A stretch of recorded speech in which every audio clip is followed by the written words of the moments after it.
Lembrar os nomes.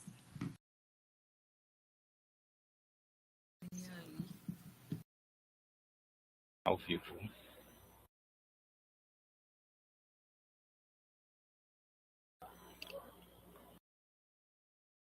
Ok. Boa tarde a todos. Nós vamos dar início ao nosso circuito internacional de palestras, né, do colegiado de pós-graduação em enfermagem. Eu vou passar a palavra para a professora Sônia para fazer a abertura do nosso ciclo.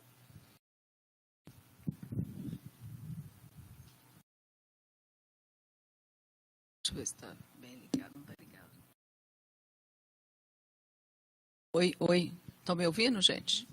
Tá, então vamos falar alto, né? Boa tarde, né, a todas e todos que estão aqui para, né, dar início ao nosso primeiro semestre de 2023. Espero que todo mundo esteja com muita disposição, com muita força e energia para a gente fazer desse semestre, né, algo sempre assim especial. Então, inicio aqui cumprimentando a professora Tânia, né, que atualmente é vice-coordenadora do colegiado de pós-graduação, professora Cleide, que deve estar nos ouvindo aí, que é a coordenadora atual da pós-graduação, e os professores todos aqui presentes, professora Mariana, professor Gustavo, a nossa convidada, Lia Li, falei certo? Ah, que bom, estou aprendendo a falar seu nome certinho. Tá, gente? Então é um prazer, né, como diretora da escola, estarmos agora, né, nesse movimento de celebrarmos a excelência da nota 6, conquistada com muito trabalho, com muito empenho e com muita dedicação de todos os professores, os nossos, né, estudantes, os nossos pós-graduandos. Tenho certeza que esse resultado, né, conquistado, ele precisa ser muito bem cuidado e começar esse semestre já com um circuito internacional é uma resposta extremamente importante para o programa, para a escola de enfermagem e uma marca, um registro importante para os nossos 90 anos. Né? A escola, né, em julho de 2023, ela completará 90 anos. E, com certeza, quem está na trilha dos 90 anos precisa estar com muito vigor para sustentar muitos e muitos anos. E eu tenho certeza que a nossa instituição ela tem demonstrado esse resultado de todo um processo que vem de décadas, um legado de todos que estão construindo e edificando essa escola de muitas e muitas décadas. Então, né, eu tenho, né, muito orgulho de estar na direção da escola nesse momento e buscando, né, trabalhar de uma forma integrada, trazendo todos para esse movimento de consolidar os melhores atividades, aquilo que realmente impulsiona e engrandece a nossa escola. Então, é com esse espírito, viu, que gostaria de agradecer, professora Lia Li. I would like to say thank you for this opportunity to stay with us and bring your knowledge for all of the community of School of Nursing. Thank you a lot. It will be a good opportunity to have exchange programs and things like that. Okay, thank you very much. Obrigada, então, a todos, né? Desculpe aí meu inglês atravessado, mas a gente fala e é isso aí para que todos possam realmente nos escutar e a gente estar nesse movimento também de construir a nossa internacionalização, que é algo que a gente precisa fortalecer, e receber você aqui foi realmente já um grande movimento nesse início das programações também para esse semestre. Então, ficamos agora, né, com as palavras aí das nossas colegas para que a gente possa dar início às atividades que estão programadas para hoje. Muito obrigada.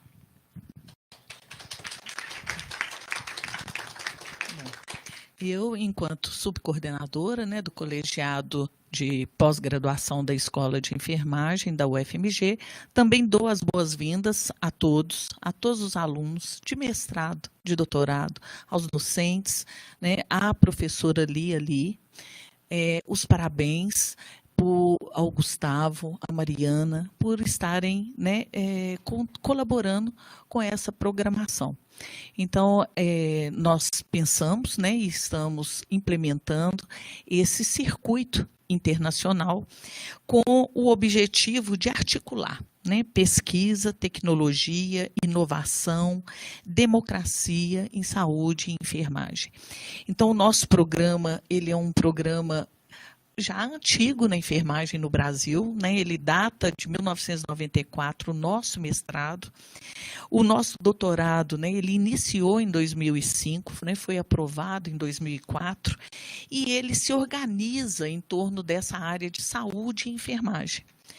A nossa missão, né, é qualificar enfermeiros e profissionais de saúde para atuar, né, nos campos de pesquisa, atenção, gestão e educação, de uma forma interdisciplinar. E contribuir para a construção e o avanço do conhecimento, tanto na saúde como na enfermagem.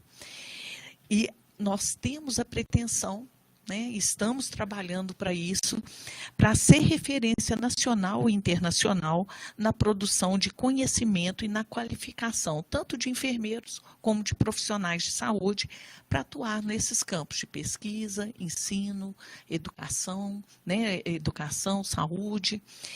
E entre os nossos valores, eles estão a interdisciplinaridade, o compromisso social, a reciprocidade, a equidade, a ética, a integridade científica, a solidariedade, a inclusão, a liberdade, a autonomia, a busca constante pela qualidade. Então, esse momento, ele é ímpar, né? E ele traduz também esse nosso anseio, esse nosso desejo, essas nossas ações para fazer isso acontecer. O nosso programa, atualmente, ele tem 3 linhas de pesquisa, né, na área de saúde coletiva, de cuidar em saúde e enfermagem e de gestão e educação em saúde e enfermagem. Nós somos, atualmente, 28 docentes, 16 com produtividade em pesquisa, né, reconhecida pelo CNPq.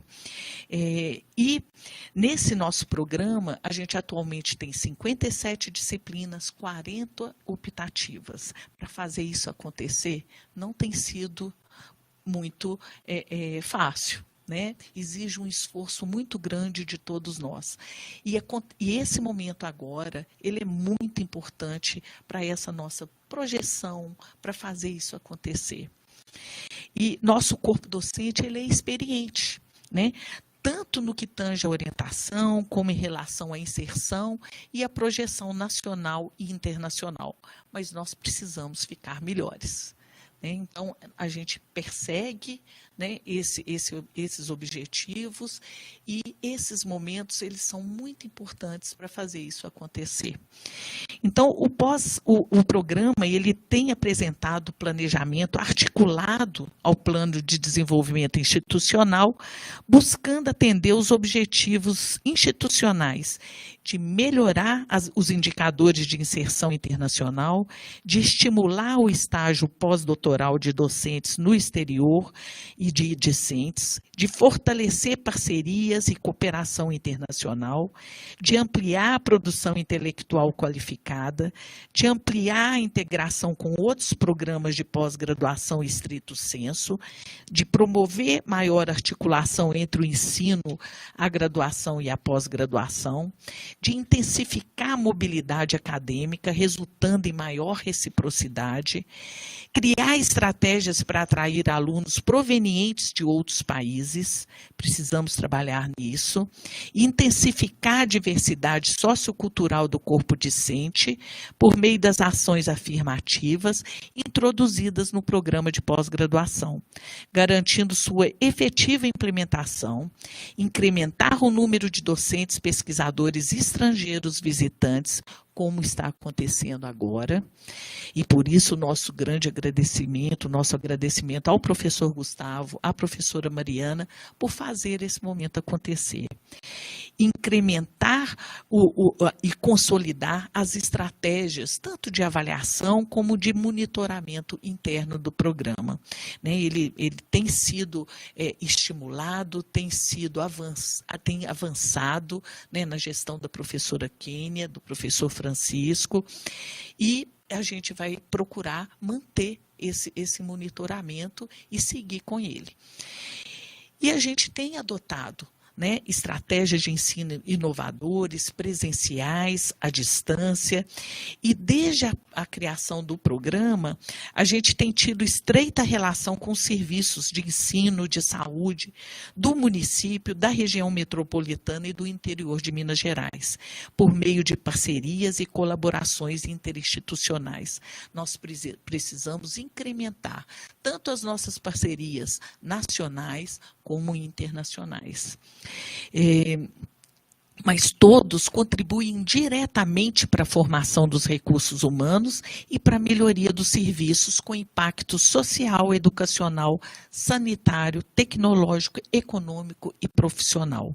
Então, nesse momento do início de semestre, nós propusemos e estamos viabilizando com esse primeiro dia, essa aula inaugural, a ideia do circuito, com atividades que se caracteriza por ser aberto à comunidade acadêmica, envolvendo instituições e profissionais, buscando trazer temas como o que hoje vai ser tratado pela professora doutora Lia, trazer temas que sejam relevantes e articulados a temáticas emergentes e de outras que precisam ser ampliadas a partir das pesquisas, das inovações e das tecnologias.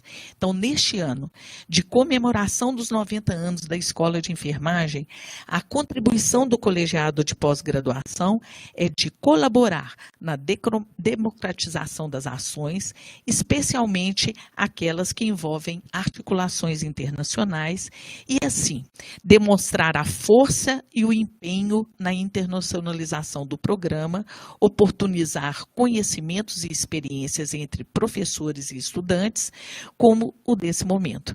E a oportunidade de um circuito envolvendo pesquisadores e instituições europeias. Então, nesse momento, no próximo dia 27, né, nós estaremos viabilizando, né, também com a vinda de um professor da Universidade de Coimbra, o início de 3 disciplinas obrigatórias do programa.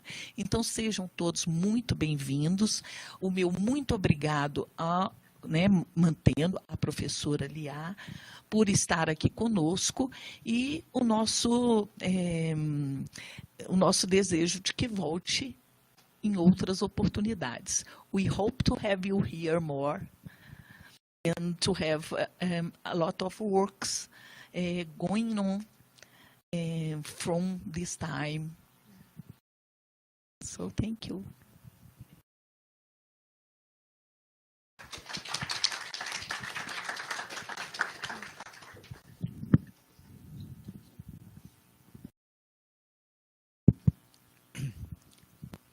Boa tarde a todos.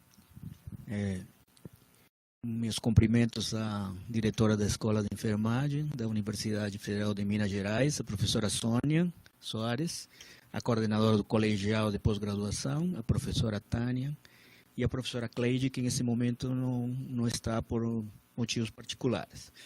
Meus cumprimentos também à professora Mariana, meu agradecimento antecipado pela colaboração nesta parceria, né? E a professora Ali. Eu fiz I gave a outline of my speech. Eu dei à professora um resumo de minha fala em inglês. Então, eu vou falar em português. Então, sim. Inicialmente, então, eu vou fazer uma pequena apresentação, né, da professora. A professora Lia Lee é professora associada do University College London. Ela pertence a um instituto de pesquisas sobre saúde da criança, o nome desse instituto é Great Ormond Street Institute of Child Health. Ela pertence a esse instituto, que aninha a University College of London, aninha esse instituto. É um dos institutos mais importantes da Inglaterra, do Reino Unido, em pesquisas sobre crianças, saúde das crianças. Bom, os temas de investigação da professora incluem a metodologia para análise de dados de cursos de ciclos de vida, comparações intergeracionais e intergeracionais e análises transversais e longitudinais. As pesquisas dela se centram em crescimento físico, altura e IMC, o índice de massa corporal, no desenvolvimento cognitivo e socioemocional na saúde dos adultos. Em seus estudos recentes, a professora usa modelagem conjunta de respostas multivariadas para explorar a associação entre trajetórias de crescimento e desfechos em saúde.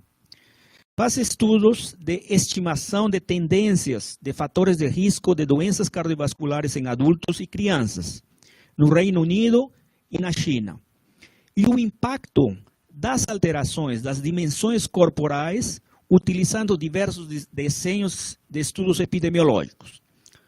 Outros assuntos que a professora estuda são exposições adversas na infância, abuso e maus tratos e seus efeitos nos ciclos de vida e saúde dos adultos. Okay? Então, basicamente, esse é um resumo do currículo dela. Aí eu queria falar um pouquinho por que os estudos de curso de vida são importantes. Primeira coisa, como que eles são montados? Inicialmente, se precisam, basicamente, de desenhos longitudinais. Alguns estudos podem ser feitos com estudos transversais também, mas eles são, digamos, metodologicamente mais frágeis. Mas, basicamente, esse tipo de estudos são de natureza longitudinal, certo? Então, como que se montam esse tipo de estudos? Geralmente, se monta uma corte de crianças, né, que são registros, por exemplo, de bases de dados, quando a criança nasce, né, e se vão colocando vários, se vão tomar ao longo da vida da criança, quando a criança vai, por exemplo, um atendimento hospitalar, um atendimento de atenção básica, todos os dados dessa criança são registrados. Dados de familiares, dados de saúde, de alimentação. Né? Então, essas crianças ou esses indivíduos são acompanhados ao longo do tempo. Por exemplo, quando se trata de peso das crianças, o peso é acompanhado e se monta uma curva de ganho de peso. Né? E essa curva de ganho de peso é comparada, né? Se podem gerar hipóteses de que alguma condição da criança pode influenciar, né, a curva, a trajetória da saúde ou da altura ou do IMC dessa criança. Então, podem ser testadas várias hipóteses. Ao mesmo tempo, essas curvas também podem explicar algumas condições de saúde na vida futura. Não é? Condições que podem ser de curto prazo, podem ser de médio prazo ou de longo prazo. Tá? Por exemplo, existem muitos estudos mostrando, já em cortes, inclusive tem cortes brasileiras, né, que mostram, por exemplo, que a amamentação está relacionado com um aumento de QI na fase adulta. Né? Um dos estudos muito importantes, por exemplo, do professor Vítora, né, usando a corte de Pelotas. Tem outros estudos, por exemplo, que mostram que a agressão, um ambiente hostil na criança pode estar relacionado, ou tem alguns mecanismos que relacionam com futuros desfechos cardiovasculares na fase adulta. Tá? Foi mostrado também, por exemplo, que a amamentação, né, a amamentação ao seio, pode aumentar, ou crianças que foram amamentadas ao seio, na fase adulta, têm um salário mais alto que as crianças que não foram amamentadas. Ou seja, tem componentes socioeconômicos também na fase adulta, ok? Bom, e no Brasil, existem estudos de corte? É possível fazer esses estudos? Os estudos de corte são muito caros, não é? E imaginem, montar uma corte de crianças por 30, 20 anos. Então, eles têm um custo muito elevado. E o que podemos fazer no Brasil? Pesquisadores brasileiros tiveram uma ideia muito brilhante. Nós temos no Brasil o cadastro único. Vocês sabem o que é o cadastro único? Cadastro único são registradas famílias candidatas a receber o Bolsa Família, né? Nós temos mais ou menos 100 milhões de indivíduos nesse cadastro, ok? Nós temos aqui no Brasil o SINASC, Sistema Nacional de Nascidos Vivos, e temos o SISVão, Sistema Nacional de Alimentação e Nutrição, ok?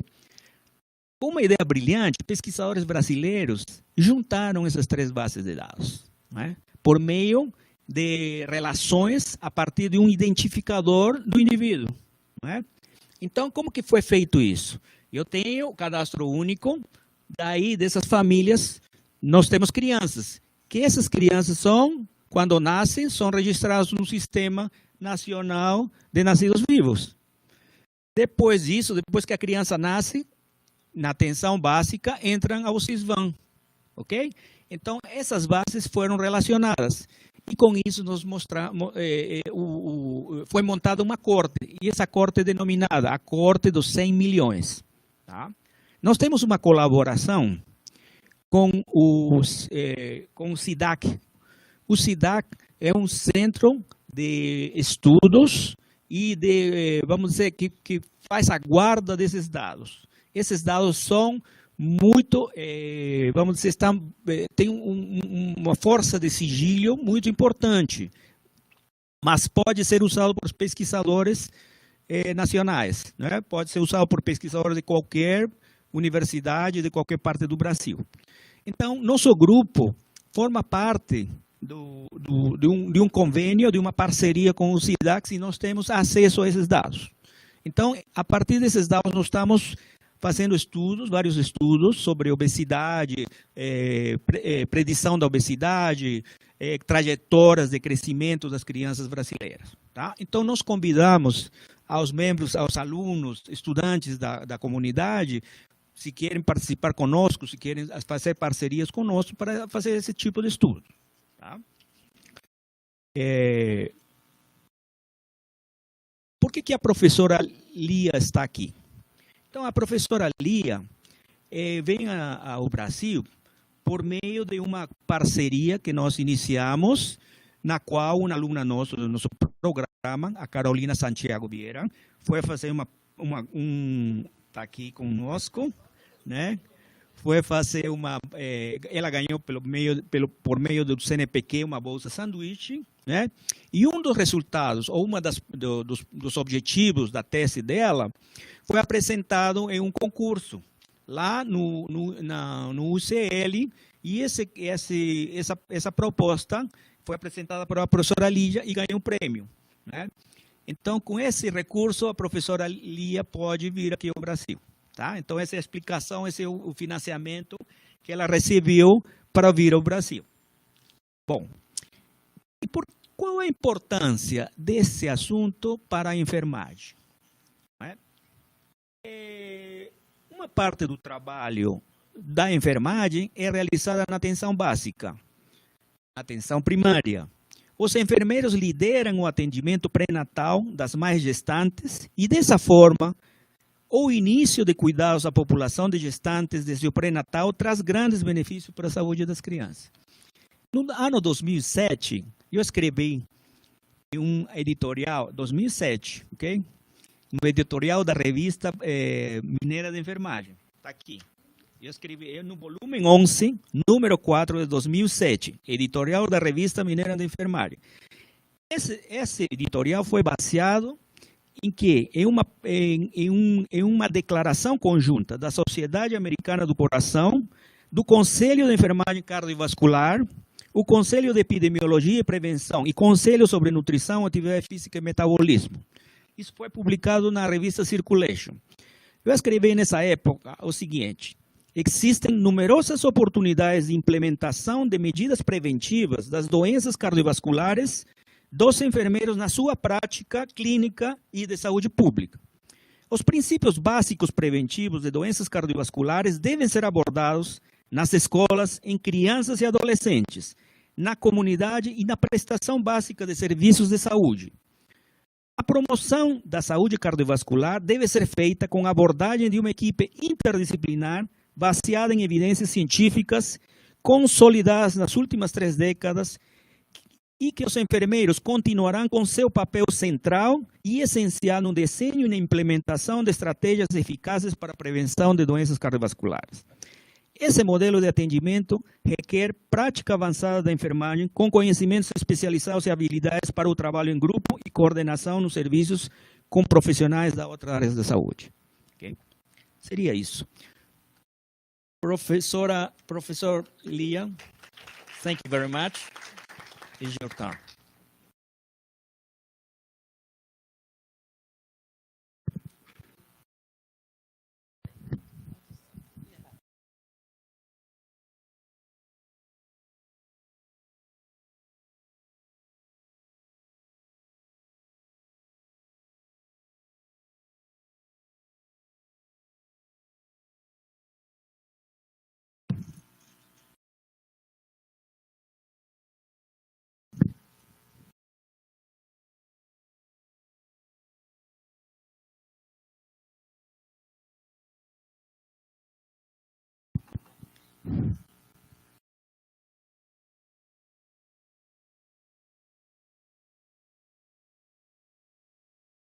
Thank you very much for coming today. And I want to thank Professor, I hope I don't pronounce it wrong, Gustavo, and to receive me. And the trip is funded by Society for the Study of Human Biology in the UK, and which is support my trip and the collaboration with Professor Gustavo and Lina, looking at the trajectory of growth, BMI, the height, and the social disparity in Brazil. And I'm from University College London. I think probably that has been introduced, but I just want to say that again. From University College London, the Great Ormond Street Children's Hospital and House. And University College London is situated in the center of London, and the Institute of Child Health is just a few minutes away from UCL main campus. So this is the Institute of Child Health, and here's a picture of Carolina last summer standing outside the institute when she visited me in London. So in the Institute of Child Health, we have 6 departments. We call it program. So you can see many of them are quite scientific. We have cancer, developmental biology, and rare disease. And I'm from the one that we circled, population, policy, and practice. We didn't quite like the name because it didn't really tell you very much. It covers everything. But we were like a combine of a number of departments into one unit. So we have people working growth, nutrition, mental health, and also infectious disease. So they all work at the population level. And the other department are looking at more specific disease. Today I'm going to talk about life course epidemiology. And this is a relatively new area of research. First, I want to say, what is a life course? So the definition comes from a paper published in 2016. So there are early definitions, but this one is the one I use is quite complicated. So life course is a set of interlocking trajectories or pathways in various domains. So it doesn't have to be health. It could be family, work, occupation, marriage, what things happen across your life course. And over individual's life that are marked by a series of events, transition, or exposure across life stage. So these life stages are defined biologically or socially. So feel free to interrupt me if there's anything not clear. So what are the stages of the life course? So usually we consider life course from fetal development before you are born, and then infancy, childhood, adolescence, and adulthood. So adulthood is relatively long period. So we further divide into early adulthood, middle adulthood, and old age.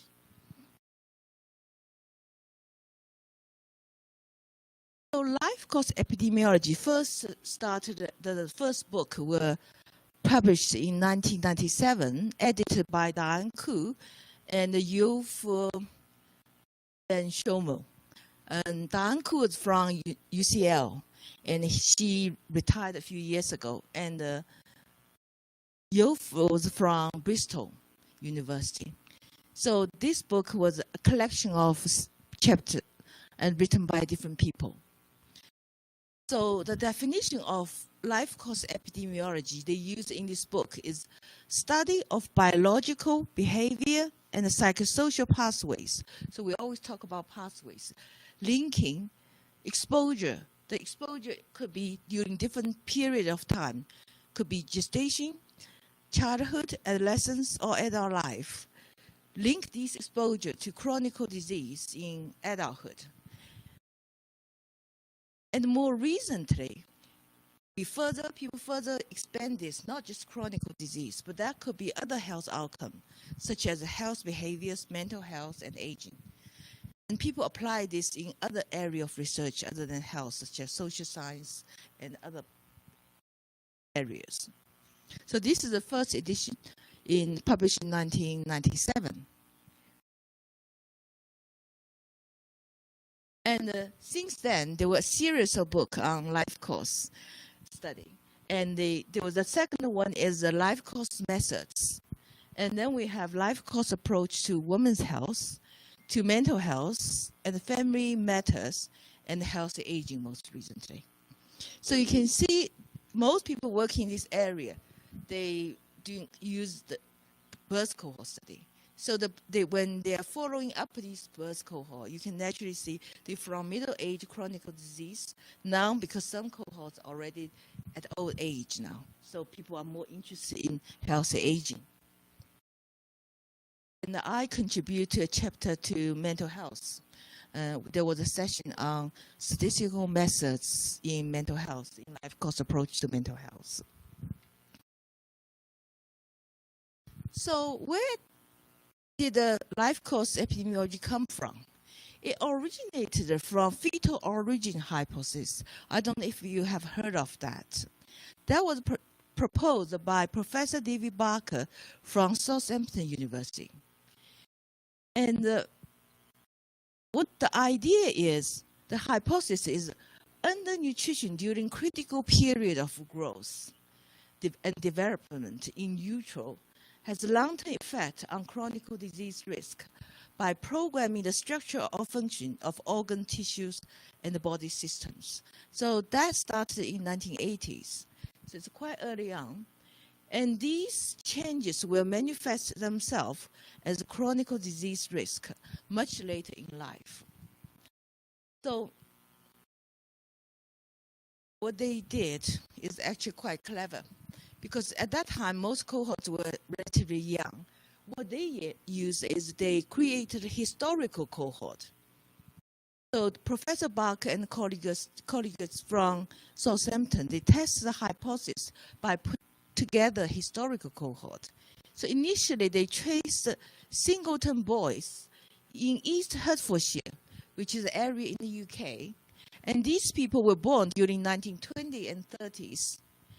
And these people had records on their birth weight and 1 year. And after all these years, and they traced 1,157 men who were still living in the area.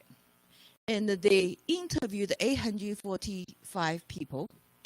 And among them, 486 people also attended the clinic. And they had their blood tests, and so they record their glucose tolerance tests. So they didn't follow up these people. They actually identified these people were born in the area during a period, and then they retreated their medical records at a time, and interviewed them again. So what we normally call is historical cohort, because there is not the doesn't fit with birth cohort definition. They were not recruited at birth and follow up, but they actually recruit them retrospectively. This is quite common when places we don't have a birth cohorts. Even we start a cohort now, you have to wait for many, many years, many, many generations before you actually can use that data for that purpose. So this is actually quite clever. So this is an example that you look at, that's quite early, in early 90s. They look at the association between birth weight and diabetes. Now we tend to know they're related. Low birth weight will associate increased risk of diabetes. But that was quite clever at the time. And you can see the first column is the category of birth weight. They divide from low birth weight to high birth weight. And the second column is number of men in each category. You can see most people were in the middle because they have more normal birth weight. And the third column is number of people have diabetes or they had impaired glucose tolerance. And in the bracket is the percentage of people. So you can see the percentage was high for those with low birth weight. And the last column is the odds ratio. And the baseline, the comparison group, was the people with the highest birth weight.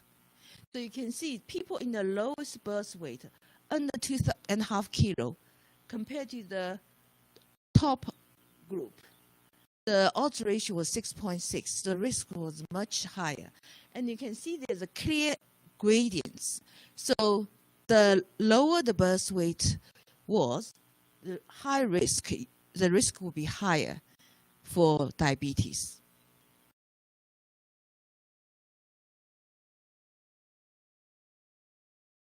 So since then, the book there was a new edition of the book. Yeah. And life course, traditionally we look at adult disease. We tend to look at fetal origin of adult disease, or you look at association between adult lifestyle and adult outcome, or adult socioeconomic position and adult disease. You look at the cross-sectional, the two adult factors. And more recently, they extended that. They further developed fetal origin hypothesis to, it's not just exposure during pregnancy, but they further look at the extended to growth during infancy, childhood, adolescence, especially around puberty. And for lifestyle and socioeconomic position, instead of just focus on adult exposure, they extend to life course, through the life course, your lifestyle and the socioeconomic position.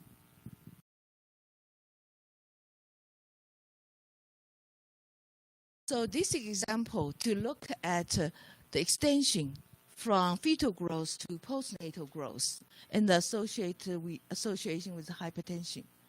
This is just a quick analysis I did myself using the 1958 British birth cohort. So you can see there are two curves. There are two trajectories. That was from birth to age 45. The two curves, the red curve was people had a hypertension at age 45. And the blue curve were the people who did not have hypertension.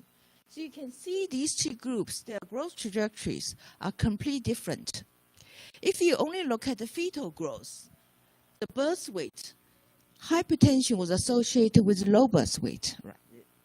That relationship tends to reverse in childhood around age 7. And then BMI increased much rapidly for those with hypertension. Here the measure was Z-score because we want to compare across age.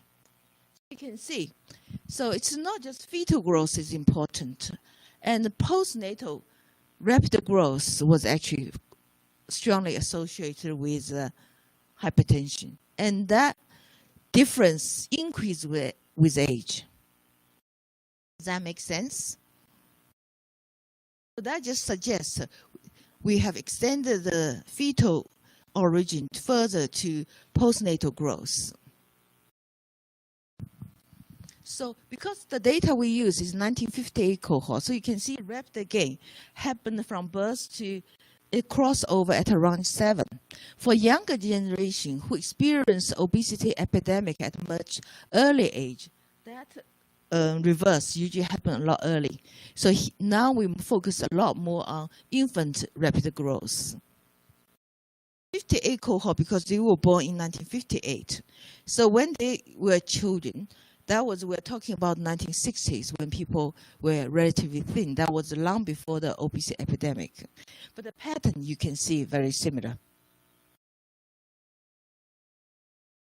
So further, you can extend the lifestyle to across the life course. So you, instead of looking at, for example, smoking, adult smoking and chronic disease, we are now looking at the trajectory of smoking, for example. You look at when you initiate smoking, when you start, and how the subsequent pattern change over time. And you look at their association with chronic disease risk. Then next, we are looking at the socioeconomic position. Instead of we look at the adult socioeconomic position, we look at the socioeconomic position in childhood. This is the result from a 1946 British birth cohort. It's a paper by Dan Koo, the person who edited the book. So this is the survival curve, right? The red curve was for people whose parents were from menu social class, and the blue curve was one survival curve for people whose parents were from non-menu social class. So you can see that's the deaths between age 26 to 54. So for the non-menu class, about 3% of people died between 26 and 54. And for menu class, that number doubled, about 6%. So that suggests the childhood social class is associated with your premature deaths during adulthood. And that difference was not explained by your adult socioeconomic position. You can see lots of results from for the life course are based on birth cohort, many of them from British birth cohort study. So life course epidemiology provides archaeological insights into lifelong health and also provide evidence for the type, timing, and target of the intervention. So you can see when the exposure actually operated, and that gives you some suggestion when you should, what would be the best time to intervene. So life course epidemiology, actually, it's very complicated because you are talking about exposure across the life and outcome. And that relation works through different pathways across life course. And that pathway could come from different domains. Could be social, could be biological. So this is example we use a lot for teaching. Is the outcome is rapid decline in lung function or lung disease in adulthood. So that was that's here. Outcome. So there are, in this example, there are 4 pathways. This is example taken from a book written by Dan Koo and Yof. And the same 2 people, they have written a lot of papers published in International Journal of Epidemiology. I think Yof was the editor at the time of the journal. So you can see there are many different pathways. First pathway is the A, biological pathway. So A starts from here, poor growth here, right? And the poor growth during pregnancy is associated with infant respiratory infection. It's also associated with poor lung development. that will have a direct association with your adult lung function and adult lung disease. This is a direct association. That is a biological pathway. Then the second is social pathway, which is blue. On the top left side, that is poor socioeconomic position in childhood. That is associated with your poor education attainment and your own low social class. It's on the top. And because you have a low social class as an adult, you're more likely to have an occupation that has more hazard, right? And then it's also more likely you're exposed to more air pollution, living in a polar area, and you have a poor adult diet, and you're more likely to smoke. These all links to your poor lung disease, your lung function. So that from social and then social pathway. So all the factors around the pathway are social factors. So that's the second pathway. The third is social biological. So C you can see also start from poor childhood and socioeconomic position. And then that leads to you are exposed to more air pollution in childhood. And the x-axis, you can see, is the time from childhood to adulthood. So left side is childhood, right side is adulthood. And that childhood exposure to air pollution, passive smoking, and poor nutrition leads to your childhood chest illness. That will really leads to your poor lung function. So it starts from social and works through biological pathway. And the last one is bisocial. So it's a pink one. It's from the childhood chest illness in the right in the middle. Because you have more chest illness, you're more likely to have poor education attainment, poor adult social class. Then it works again through the social pathway. So you have a bisocial pathway. So this is just an example. Just looking at lung disease, you can imagine many different hypotheses, different pathways.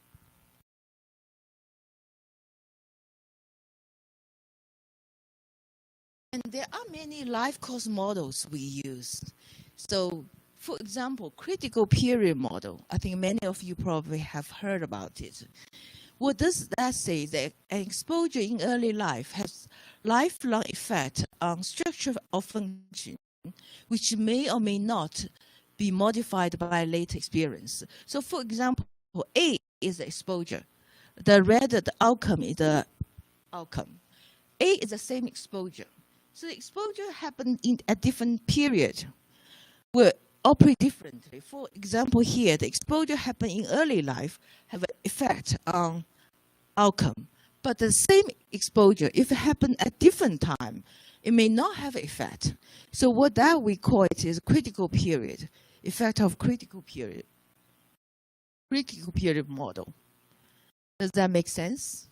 So that exposure only will have effect if it happens at a particular period, a particular time across a life course. So quite often exposure during pregnancy, that only will have effect if that happened during pregnancy. It will not have effect if it happened afterwards. And another model is very easy to get confused is the sensitive model. I myself always get confused the two models. Sensitive model is you have the same exposure happen at different time period, for example, A, B, yeah? They all have effect on the outcome. But when it happened to a particular period, for example, the one in the middle, the effect is greater than it happened to during other period. So we call this as sensitive model. Sensitive period model. So sensitive and the critical periods are quite easy to get confused. One is the exposure must happen at a certain time. The other one is it can be any time, but when it happened at a certain time, the effect will be greater. So that can be used like growth during different periods. They all have an impact on later life. But when rapid growth happens in a particular period, for example, during infancy, first year of life, the effect is particularly great. But if you gain weight at the other period, it's also important, right? So then we tend to, in life course epidemiology, we tend to test different periods, see which, during which period the rapid growth was most important. on the outcome. Is that okay? Do anyone have any questions? Okay. Let me know if I'm too fast or too slow. So next model is accumulation model. We use it quite often. And in particular, for this example, is accumulation of independent risk. So these risks are independent of each other. And then they all impact on outcome. They are different, so A, B, C, they're different exposure. And these exposures are not related, but they all impact on the outcome.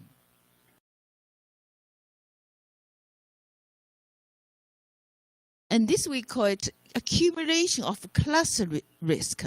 This is quite common. And you can see these different exposure. They impact on, they're all independent, they all individually impact on the outcome. But these are correlated. These exposures are related, especially due to their association with D, a fourth exposure. So for example, the accumulation of independent risk. I choose the example. I don't know if that's a good example. For example, in childhood, being assaulted. And then during adolescence, you have your death of a parent. Then in your adult life, you lose your job. All these relate to your depression in later life. So these three events were separate events. They are not related. It's not going to one cause another one, but they all relate to the outcome. So they kind of accumulate. If you have all three, you will have a greater impact. If you only have one, the impact will be smaller compared to you have all three outcome, exposure. This we call it accumulation of independent risk. And this one is probably more common. So for example, during childhood, you experience passive smoking, your parents smoke, and then you are physical inactive, and then you have poor diet. All these three will lead to when you're adult, you also have poor health behavior. But your childhood behavior is because social disadvantage in childhood. These three exposure all relate to poor socioeconomic position in childhood. So this is like cluster of exposure. So these exposure are related, linked to each other, and they together will have a greater impact on later outcome.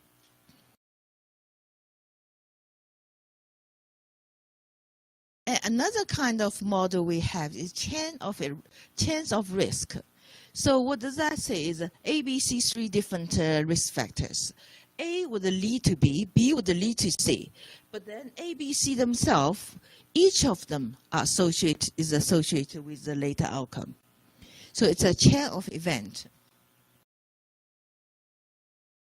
For example, when you're a child, you experience passive smoking, and then you have a poor lung function. And then because you have poor lung function, you're more likely to be physically inactive. You have more sedentary behavior, and that's all lead to your chronic heart disease. They are associated with disease. So you can see each of them, you look at them, each one individually relate to the outcome. But then also one cause the next one, cause the next one. So we call it chains of risk. These are kind of model we use quite often in life course epidemiology. So next I'm going to talk about birth cohort study. Why we use birth cohort to test these life course hypotheses. So what is birth cohort? Birth cohort is a group of people. They were born in a defined period. Usually they were born in a similar time and from same area. And they start from birth. And now quite often they start before birth. People more and often they recruit pregnant women. So they tend to start before birth, and then they follow up these people over time. So birth cohort study, we will end up with longitudinal data because these people will be followed up over a long period. The exposure and outcomes are measured prospectively, so they were measured when they happen. They are not recorded. They are measured when they happen, therefore they are more accurate. Doesn't involve record bias. And they were measured at a regular interval. So they are different from you have now administrative data. So if, for example, if you have hospital data, the data will collect not at a regular interval. You collect when people come in. So everybody will have different time interval. But a birth cohort, everybody will visit at a similar time. And these kind of data you can use to assess timing, duration, temporal ordering of exposure. You can know when the exposure happened, how long this exposure remained, and also the order, which happened first and which happened later, because you recorded when they happened. And this design is ideal for testing life course hypothesis. So I'm going to talk about 4 birth cohort as example, British birth cohort as example. There are many birth cohorts, especially in Northern Europe and in other countries. I think UK is one of the countries have the best birth cohorts. So this is the 4 birth cohorts we have, and starting from 1946, and the most recent one is 2000. You can see the length of the bar shows how long their lifetime is. So for the 46 cohort, they were born in 1946, and all 4 cohorts, we are continuing to follow them up. So that cohort, they are now in 70s now. So they start from looking at the child growth, early life, adulthood. Now the focus more on aging now. So all 4 cohorts are ongoing. So first, the 1946 cohort. So we call it National Survey of Health and Development. So you can see it's about development because time when they started. So why they started this cohort? 1946, that's right after Second World War. And post-war, and there was still food ration. And there was a plan to establish a national health service, which we have now. It's free for everybody. And there were 2 health social policy questions need to be answered before establish the NHS. One is why there was a falling in birth rate in the UK during 30s and 40s. And second, what was the national distribution and use of maternity service in the UK?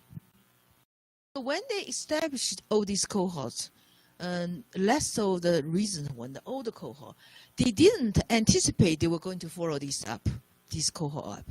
So each time, at a time, they only were interested in more prenatal deaths or fetal deaths or stillbirths. And later on, when they follow up, and the aim and the objectives changes. So how the cohort was recruited? They include take a sample from all births in England and Scotland and Wales, and the people who were born in 1 week in March 1946. So this cohort was not all the births. They took a sample from these 16,695 people. And then the sample they had is over 5,000. They used the stratified sampling scale. The reason for that is at the time, in 1946, most people were manual workers. So if you take a random sample, there will be very few people actually come from high social class, non-manual. So they oversample is 1 to 4. So the high class, they took 4, and the low class, manual class, they took 1 to get a more balanced sample. So for each cohort, we have a cohort profile published in IJE, International Journal of Epidemiology. So how have they been followed up? So you can see data collection from births. They were followed up very frequently. Yeah, 2, 4, 6, very frequently. In childhood, multiple ages. And in adulthood, the most recent one is 68 to 69. So in childhood, the data was collected from parents, from medical assessment, and from teachers. And in adulthood, they were collected from cohort members themselves, and nurse visits and clinical visits at age 60s. And there were also postal questionnaires at several ages. And recently, all 4 cohorts have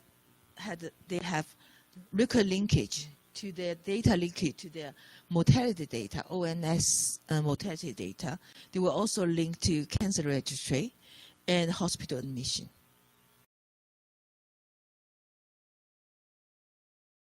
So this slide shows what information they collected. Not all, but some of them. You can see, for example, height and weight, the first row, was collected from birth until all the sweeps, every time it was collected. And then for cognition in the middle, you can see cognition. You have cognition from in childhood, cognitive development, and in later life you have cognition to, the measures are different, right? In childhood it's math, English, it's more IQ development. In adulthood, in later life, it's more about your memory, your executive function. So you look at the decline. And there are almost a lot of information were collected. And our social class, for example, childhood was your parents' social class, and in adulthood, it's your own social class. And also you can see the data you collect changes according to policy priority at the time in the country. So it varies as well.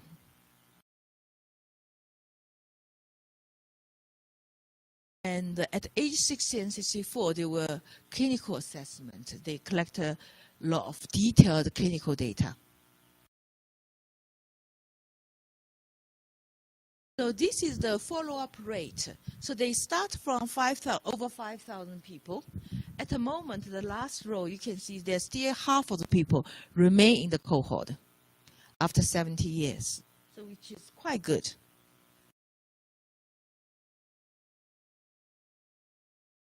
Does anyone have any question? So next, I'm going to talk about 58 cohort, which is quite similar. So the background, why they started another cohort when they already have one. So in later 1950s, there was a concern that stillbirth rate were not following. So if you look at that curve, there's a decline, right? The black line at stillbirth. There was a bit, a small short period, there was no decline. So there was a big concern about stillbirth, why they would not decline. And so they start a new cohort. Also, they want to know how everything has changed over 12 years period since they started the National Health Service. So this cohort, they include everyone born in March 1958, 1 week in March 1958. And they were followed up. And unlike the other cohort, they did not do stratified sample. They sampled everybody. And also the difference is there were people moved to UK. So the children moved in UK and who were born during the same period were added to the cohort.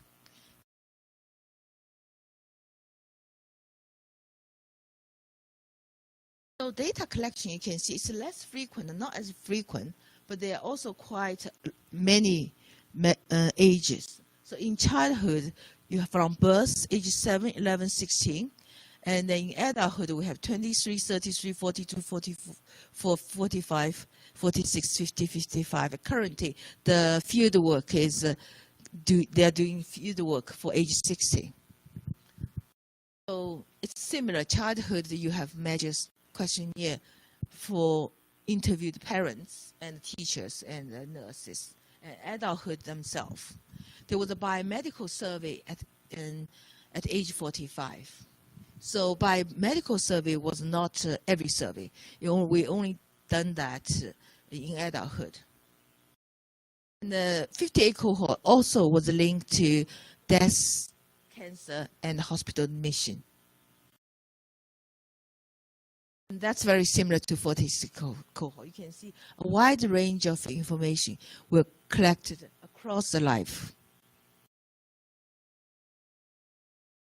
And there was a biomedical clinical survey at age 45. So we had information on cardiovascular, respiratory function, vision. Actually, we also have hearing and the chronic widespread pain, and the blood sample and the saliva sample to test their cortisone level. So this survey, at the moment, we have 52%.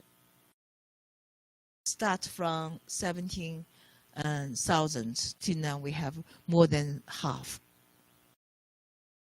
It was quite good. So this is 1970 cohort. Again, after 12 years, UK started a new cohort. So it's very similar to the previous two. And they also sampled everyone was born in 1970 in March, 1 week in March. So the design was very similar. They also added the children who moved to UK who were born during the same period.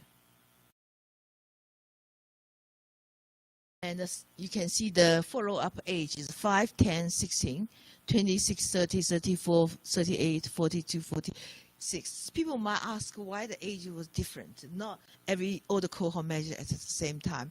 I think that depends on funding. Each cohort, each wave was not conducted by the same people. So there was also bid for funding. When you had the funding, then you conduct another survey. So the time was not planned. Yeah, so the UCL, we conducted the 45 biomedical survey for the 58 cohort. So each one was different.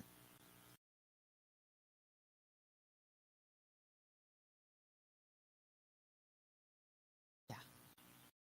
So you apply for the funding, and when you actually have the funding, then you plan the survey. You do another wave.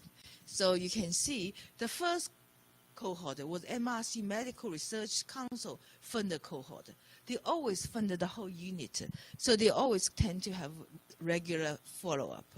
But the other cohort, the funding comes from different research council and by different university, different people. So each cohort actually have several generations of research.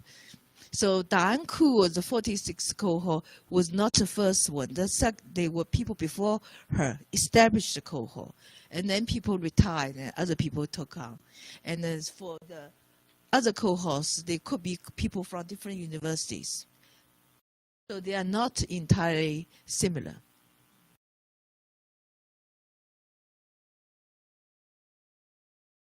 So the information also collected quite a lot. But the 70 cohort, actually health-related data was not as much as the other two, because the cohort was always funded by ESRC, Economics and Social Research Council. So you can see the cohort from 1970 to 2012, they have 57% remain, because they're slightly younger. Yeah?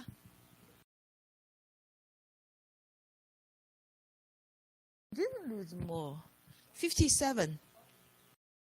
You have 57%.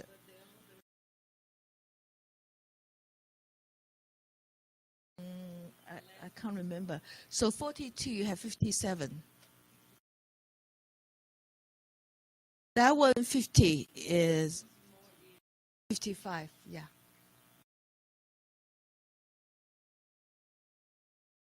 Yeah.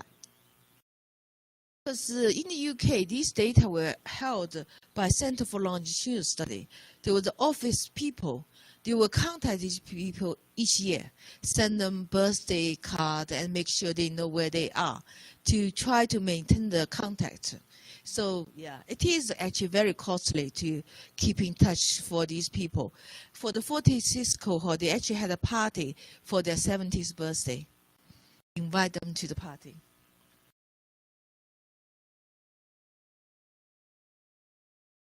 So I just skip this because you can probably see the slides later because the details are all there because they are all just repeat. That's 70 cohort. So the new cohort in 2000, we had started a new one, millennial cohort. So this one is the time interval is not 12 years. That's nearly 30 years. Yeah. So the reason for established cohort is completely different because in 2000, there was increasing policy interest in early years. And inequality in school readiness is recognized as important. And so after 30 years without a new cohort, and the UK government commissioned to start a new millennial cohort, and they're also new millennial, so they start a new cohort.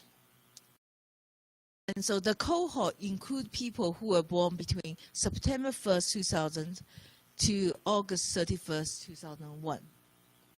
And these children, and for England, Scotland, and Northern Ireland, they were slightly 2 months later. So they include all the people who were alive and living in the UK at 9 months. So they were not recruited at birth. So they were identified from child benefit. That was at the time, it's universal. It's like most children, almost everybody, every child received this benefit.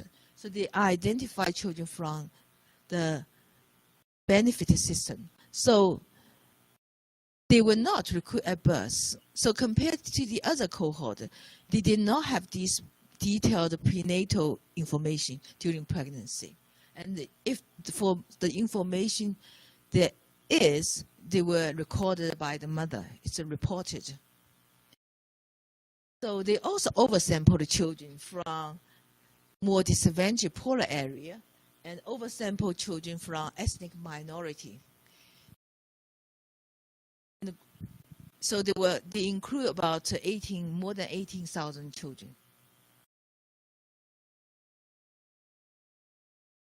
So they started from 9 months. They were followed up at multiple ages. So the current data was available to 18 years, and they are currently doing field work for 22. They also had a face-to-face interview with parents, and they had assessment and measurements of these cohort children, and they had a teacher assessment and a household interview, and they also had a linkage to hospital admission. So they have the information. You can see very similar. Yeah. So far they have about 58% at the age 18.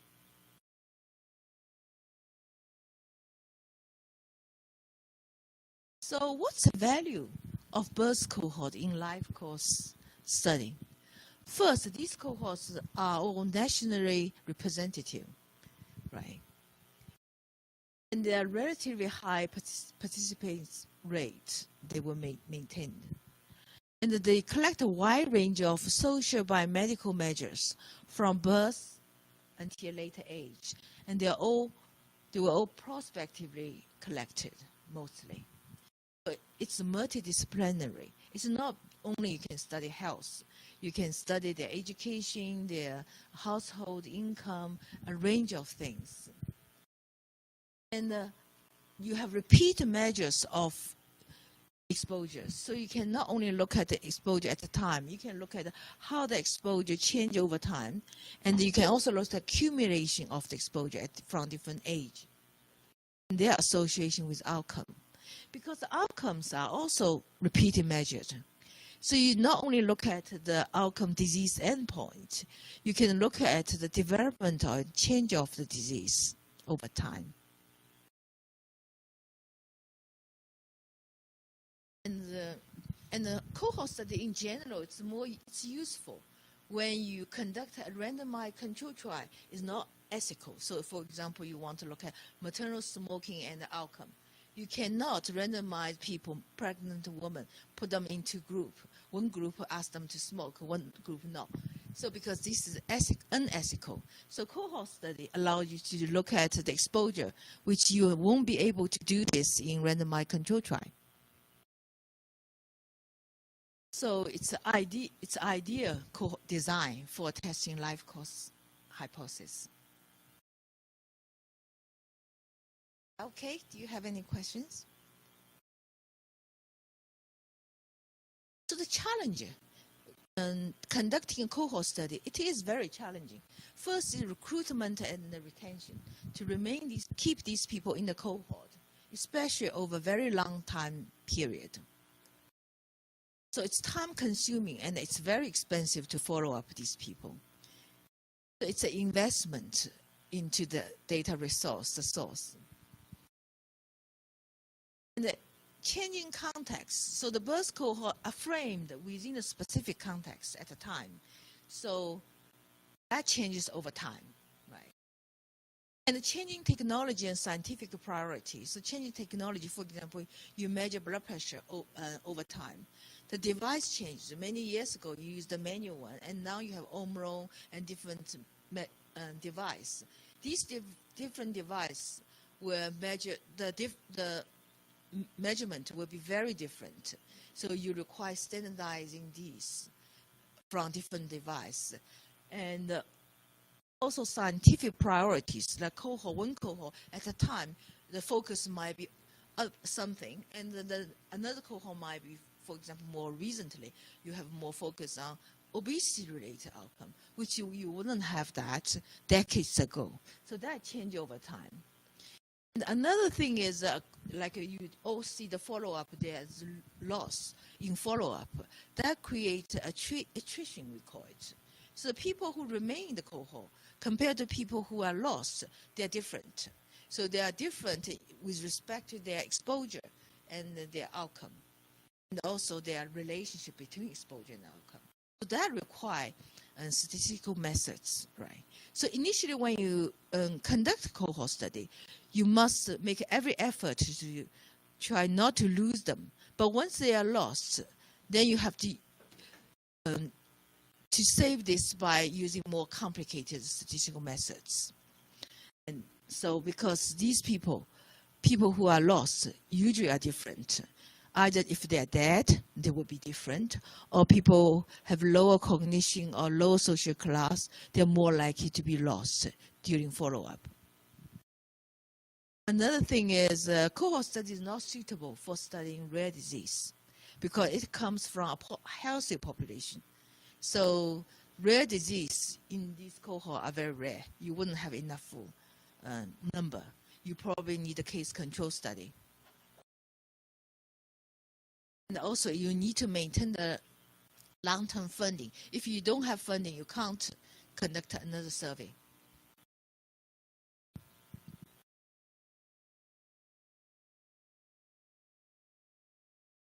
And then another thing is I want to say is multiple cohorts from the same country. Why do you need many cohorts, right? Because that allows you to look at a cohort difference. So you can look in, because the environment change over time. So you can look in the same population, how health change with changing environment and exposure. Cohort from the same population at different time points provide a unique opportunity to look at disease outcomes across historical time. And the cohort difference from different populations. Sometimes people you look at a cohort from different places. So you can conduct cross-nation comparison. They are also useful. We do a lot for like comparison and within the UK cohort or compare with different cohorts. So this example, we look at the 4 cohorts from UK, how things changed. So we have 4 cohorts born in 4 different time periods. And the first lot of bar is maternal smoking during pregnancy. So you can see the 1946 cohort, they did not ask about maternal smoking. Why? Because the first paper published to report association between smoking, not maternal smoking, smoking and lung cancer, that was 1948, right? By someone from UK. And so 1946, people didn't even know smoking is harmful. So they obviously didn't ask whether the mother smoked during pregnancy. But 1958, they did. So you can see the smoking, maternal smoking was actually quite high in the UK. I don't know about Brazil. For the 70 cohort, in 1970, basically, 45% of women smoked during pregnancy. That's a bit crazy, isn't it? And for the millennial cohort, 2000, you still have 35% of mothers smoked during pregnancy, which was quite high.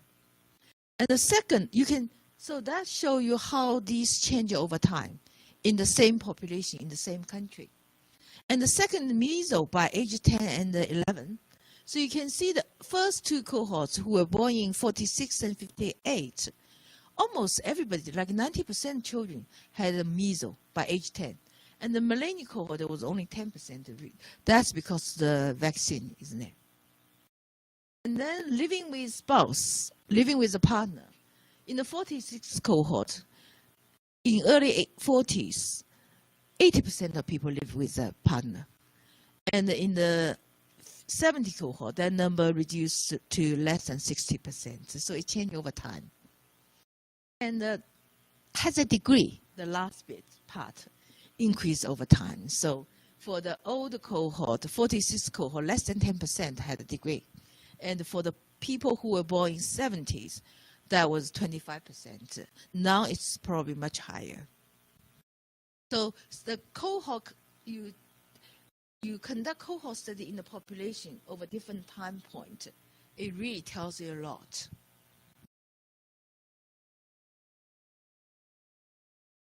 This is a paper I published in 2008, a comparison between 46 cohort and 58 cohort.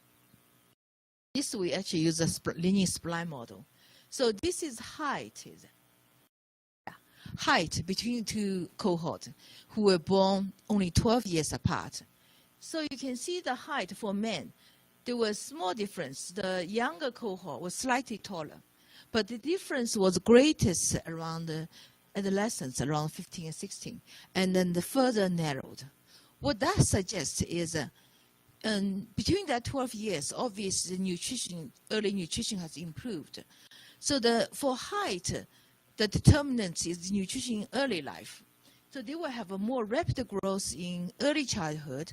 They will mature early, and so the difference was greater during puberty, around the adolescence. But for those who were shorter, they would mature late, but they grow for a longer period. So eventually that will close up. So the difference, when you compare social class difference, is always the difference in childhood is much greater. And the adult height is much more genetically determined. So what's important is you compare height, not just height at one age. You have to look at the whole trajectory, the growth pattern, rather than at one age. And that's BMI trajectory between the two cohorts born 12 years apart. You can see there was hardly any difference in childhood, but the difference started to increase during early adulthood in 20s and 30s. The reason for that is these two cohorts were born in 40s and 50s. That was much earlier than obesity epidemic. So their childhood is 1960s and 70s. So people were quite thin. There was not much increase between the two generations. But in early adulthood, that was when the obesity epidemic started to merge. So you can see their pattern fit very well. So for these two cohorts born only 12 years apart, in middle 40s, the difference in BMI was almost 2 units. So it's a large increase between the two generations born only 12 years apart. So that really showed the impact of obesity epidemic on people. So this is the last slide. It's just the cohorts around the world at the time. I think there are probably more now. So you can see there are quite a lot of stars in Europe, right, in the UK, and a few in America. That star, is that Brazil? So that must be Victor Cesar's cohort. There were a few in Asia, yeah. This is the last slide, and thank you.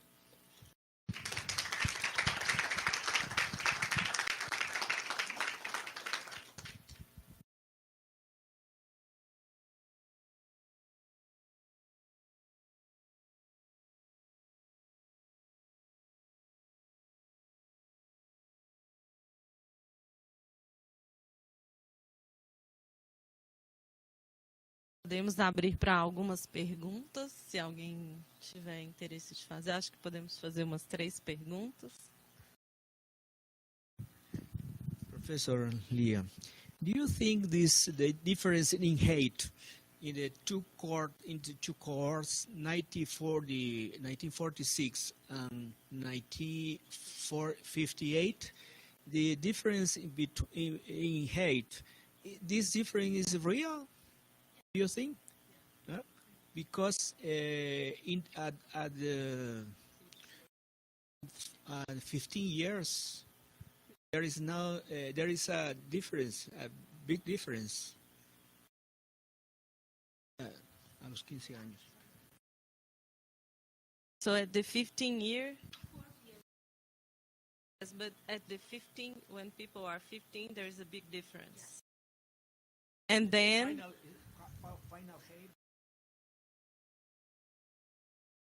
the in change is not just people become taller. It's tempo of growth has changed. So people tend to, overall height in Western country haven't changed very much. But people have puberty early. So usually you have a rapid height gain before puberty, right? And then once you reach puberty, you stop. For people who had puberty late, they will grow for a longer period. So the largest difference you will see is before puberty. And then after puberty, you start to close up because people who mature late will have a longer period, so they will catch up. So the difference tends to be greater in childhood and adolescence. I think we did all the adjustment because we do know that the other cohort was oversampled the high social class. We actually weighted back to the sample. We did a weighted analysis. Actually, although height didn't show much increase in adult height in Western population, but there was strong evidence of early maturation, right? Both boys and girls.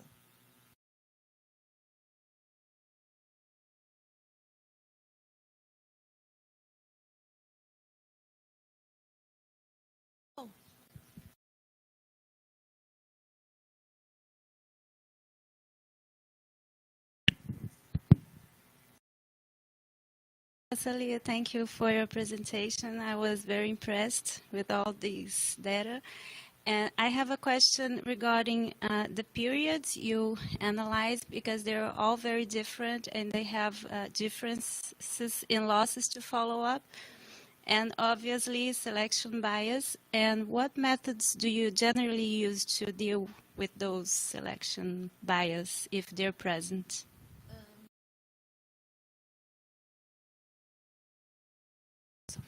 One is multiple imputation, right? So multiple imputation is the missingness condition on the covariates. So for example, the missing value was dependent on their cognition, their social class. So we conduct imputation. And second, the inverse probability weighting.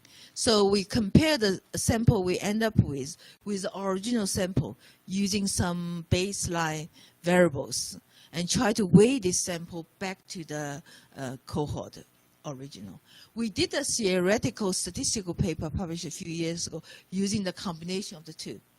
Because missing attrition is you lost in follow-up. Even given the follow-up, people missed questions. People didn't answer certain questions. That is missing data. So when you combine the two, when you fit a model with lots of variables, you end up with a very small sample. Some variables, because they're missing because of attrition, they lost in the follow-up. Sometimes it's because they didn't answer the questions. So we do the combination of two. Especially the effect is great is when you look at abuse. Because abuse was asked when they were adults. So you combine, you use variables from childhood, adulthood, from different age, you end up with a very small sample. So we, early studies, probably we were not worried about this. Most journals didn't require this, but nowadays, almost all the papers, you need to do something about it. Thank you. And it's really complicated, right? It is, yeah. So you can see, because we have longitudinal data, everything you look at is trajectory. Can you share this paper with us? Which one? This one that you treat with imputation and Yeah. You treat both cases of loss to follow-up? Yeah. Okay. Okay. Thank you. Perguntas?